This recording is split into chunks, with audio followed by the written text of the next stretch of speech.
नमस्कार व्यूअर्स, मैं हूं अमीश देवगन। आर पार के आज के वीकेंड एडिशन में आपका स्वागत है। इस हफ्ते आर पार के वीकेंड एडिशन में मैं सीधे तौर पर बात करूंगा चुनाव आयोग और चुनाव आयोग पर लग रहे आरोपों की। और इस देश का विपक्ष इस देश के लोकतंत्र पर कुछ बड़े सवाल खड़े कर रहा है। और राहुल गांधी ने चुनाव आयोग को या फिर कहें तो चुनाव आयोग के मुखिया को धमकी क्यों दी, इसके क्या मायने हैं और इस देश में चुनाव आयोग के साथ क्या कुछ हुआ है, उसका इतिहास क्या है, यानी कल, आज और कल क्या है, वो भी मैं बताऊंगा। तो स्वागत है आपका आज के आर पार के वीकेंड एडिशन पे। एसआईआर को लेकर, चुनाव आयोग को लेकर, पार्लियामेंट को लेकर जो सियासत हो रही है उस पे सबसे जोरदार आर पार में आज मेंबर ऑफ पार्लियामेंट का पैनल है, यानी संसद में भी आर पार है और आर पार में आज सांसद है। अब उन्होंने एक बार चिंतन करना चाहिए।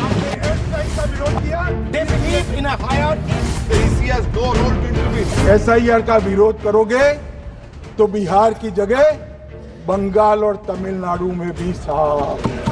Amit Shah ji, I challenge you to have a debate on the three press conferences. आपकी मुंसफी से संसद नहीं चलेगी। मेरे आप बोलने का क्रम मैं तय करूंगा। इस तरह से नहीं चलेगी संसद। Why is it that after the SIR in Bihar, 1.2 lakh duplicate photos are existing in Bihar?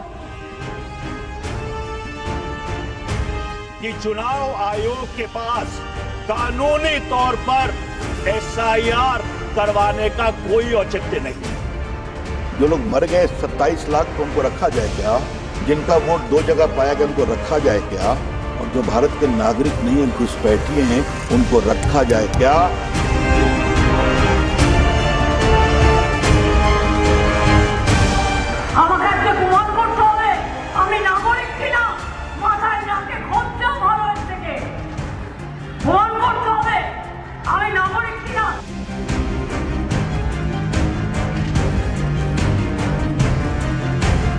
और याद रखना, जिसका वोट होता है वही भारत का नागरिक होता है और जो भारत का नागरिक होता है उसी को अधिकार मिलता है वोट डालने का।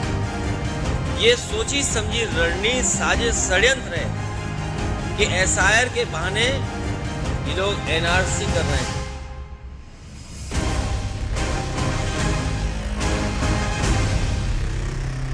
आर पार में आज सांसदों का पैनल है। Member of parliament Rajya Sabha doctor Sudhanshu Trivedi मेरे साथ हैं। मेरे साथ विपक्ष की ओर से महुआ मांझी सांसद जेएमएम है, प्रियंका चतुर्वेदी मेरे साथ जुड़ेंगी, मेंबर ऑफ पार्लियामेंट। मेरे साथ इस चर्चा के अंदर अरुण भारती है, सांसद लोजपा रामविलास पासवान के, उनका अभिनंदन है। मेरे साथ चरण सिंह सापना है, वरिष्ठ नेता है, मुंबई कांग्रेस प्रेसिडेंट रह चुके हैं, उनका अभिनंदन है। फराज किदवई है, समाजवादी पार्टी के, उनका अभिनंदन है। And senior journalist Satish casing है, आपका अभिनंदन है। क्या आपको लगता है सदन में जो बात की गई वो धमकी कैसे, डॉक्टर सुधांशु त्रिवेदी? एनडीए ने भी इस पर आपत्ति जताई है। देखिए,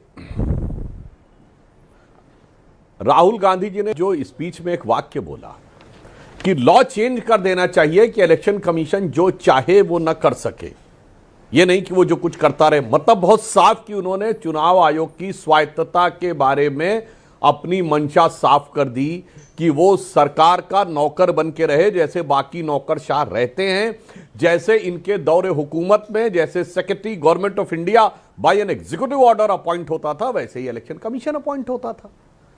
तो इनके मन में यही भाव है। और मैं यह भी बात इसमें जिस टोन में उन्होंने बोला कि ये ना सोचें कि उनको प्रोटेक्शन है और वो चले जाएंगे और बच जाएंगे, हम आएंगे, तो मुझे लगता है ये ख्वाब उनको अपने दिल से निकाल देना चाहिए। और मैं एक थोड़ी अलग बात कहता हूं, चुनाव की बात छोड़िए, ये बताइए कांग्रेस पार्टी को आपने कितनी राजनीतिक गतिविधियां करते देखा है? हमारे सांसदों ने सब जगह सांसद खेल कूद प्रतिस्पर्धाएं आयोजित की हैं और कुल मिलाकर देश भर में सभी सांसदों द्वारा आयोजित खेल कूद प्रतिस्पर्धा में 1 करोड़ युवाओं ने भागीदारी की है। कांग्रेस ने ऐसा कोई कार्यक्रम किया है? बताइए। सरदार पटेल जी की जयंती के संदर्भ में हमारी लगातार यात्राएं चल रही हैं। राहुल गांधी की निजी यात्रा को छोड़कर कोई यात्रा कांग्रेस पार्टी ने की है? बताइए।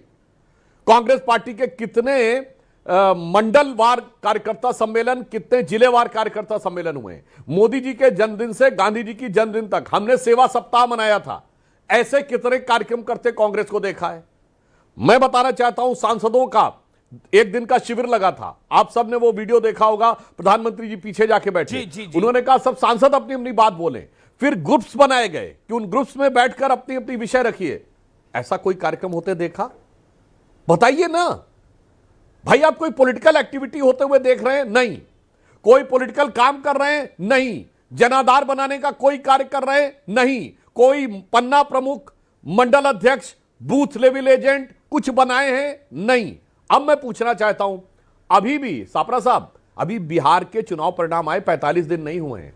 सीसीटीवी के लिए जो मेज पटक रहे थे, हाथ पांव झटक रहे थे राहुल गांधी जी, कहिए ना अभी एप्लीकेशन दें, अभी 45 दिन में सीसीटीवी मिल सकता है, क्यों नहीं मांग रहे हैं? ओके, आरोप बड़े बड़े लगाते हैं, जो कहते हैं 6 बजे के बाद। ओके, अब सुधांशु जी आपकी बात